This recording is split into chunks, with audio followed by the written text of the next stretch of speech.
Today, we're diving into a really terrifying event in Nigeria.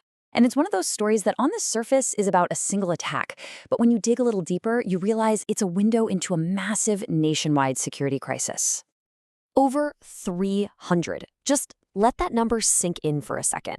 This isn't just a statistic you read in a headline. We're talking about hundreds of individual lives, hundreds of families just completely thrown into chaos and terror all in a single moment.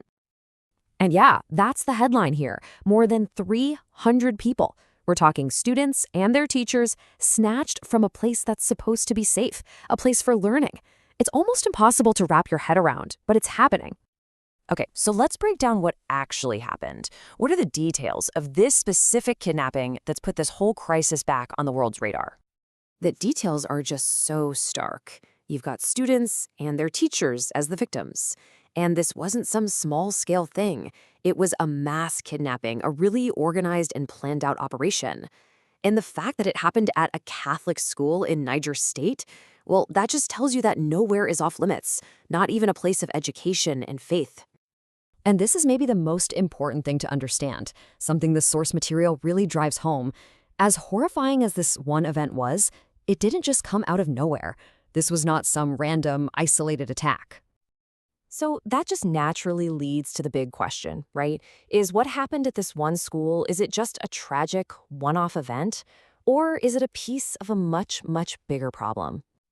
And the answer to that, well, unfortunately, it's a huge yes. So now we have to zoom out from that one school and look at what is a really disturbing pattern that's playing out across the entire country. The reporting on this is crystal clear. This attack fits perfectly into what's being called a broader surge in kidnappings. So this isn't an anomaly at all. In fact, it's a sign that things are getting worse. And we're not just talking about one specific area either. This is a nationwide problem. These kinds of attacks are happening in multiple states, stretching right across the country. It's affecting so many communities. Okay, so if this is a national pattern, what's behind it all? What's the root cause? To get that, we really need to understand the larger security crisis that's allowing these horrible attacks to happen in the first place. Well, the sources point to this really toxic mix of threats that are all kind of feeding off each other. First, you've got organized terrorism, which has been a major issue in the region for a long time. Then you have what's called banditry. And don't let the name fool you. This isn't just petty crime. We're talking about huge organized criminal gangs, and their main business is often mass kidnapping for ransom.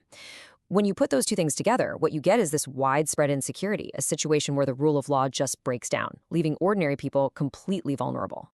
So it's no surprise, right, that the feeling on the ground, what the source material picks up on, is massive concern.